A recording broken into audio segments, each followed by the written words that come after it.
vous aviez positionné dans les émissions précédentes la fin de l'économie du désir pour passer dans une économie de la coercition ouverte et brutale et ce qui dessert le capital, puisque c'est la fin de son Bien mensonge sûr. démocratique.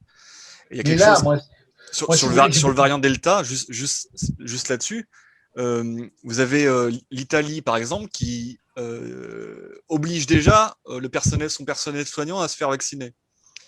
Et qu'est-ce qui arrive aux personnels En soignants France, ça réfractaires? commence aussi, hein. Ça arrive en France. Qu'est-ce qui arrive aux personnels réfractaires? Ils sont mis en congé forcé, ils sont rétrogradés dans des tâches subalternes.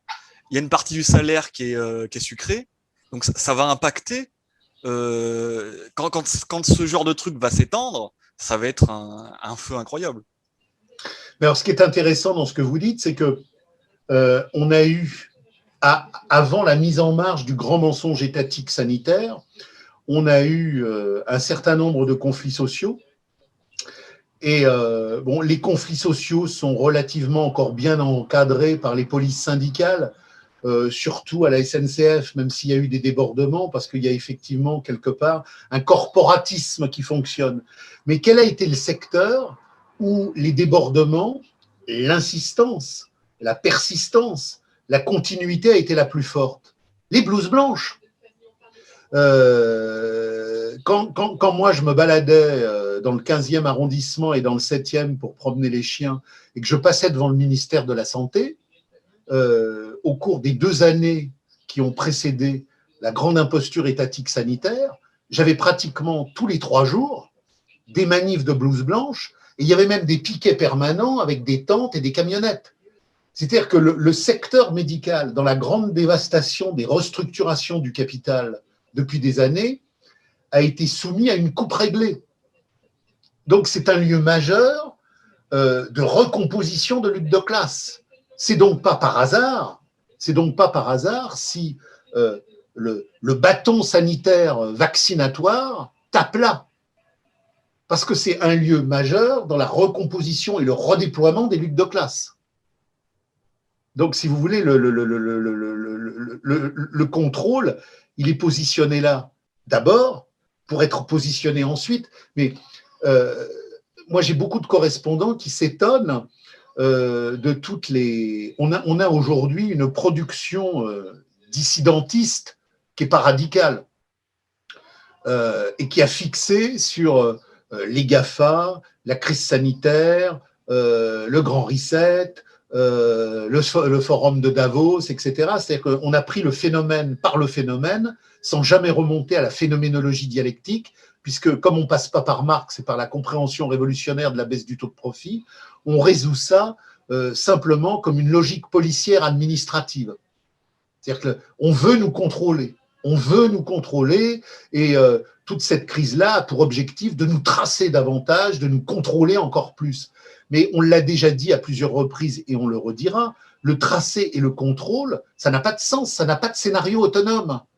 On contrôle pour, on trace pour, et on ne trace pas pour contrôler et on ne contrôle pas pour tracer.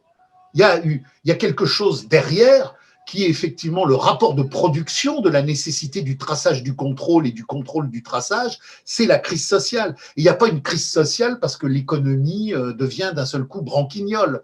Il y a une crise sociale parce que dans la logique de la radicalité des groupes ouvriers maximalistes qui sont sortis de la première internationale, on sait que toute l'histoire de l'économie politique de la falsification et de l'exploitation est basée sur la baisse du taux de profit.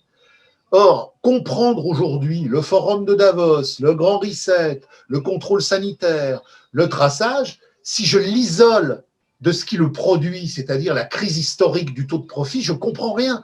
Il y a des mecs qui, à un moment donné, ont accéléré le bricolage du contrôle. Ben non, ça ne marche pas comme ça. Il y a des lois de nécessité historique. À un moment donné, les taux d'intérêt négatifs de 2018, entre parenthèses, on a une pré-explosion de la Société Générale.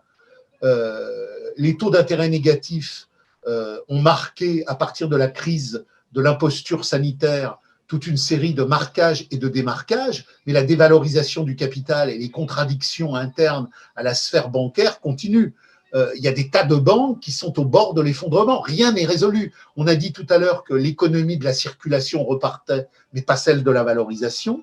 Et le crédit chimérique qui redémarre fragilise la chimère du crédit et le crédit de la chimère. Donc on a une dialectique où tout tourne en rond dans un cercle vicieux qui est celui de l'impossible reproduction.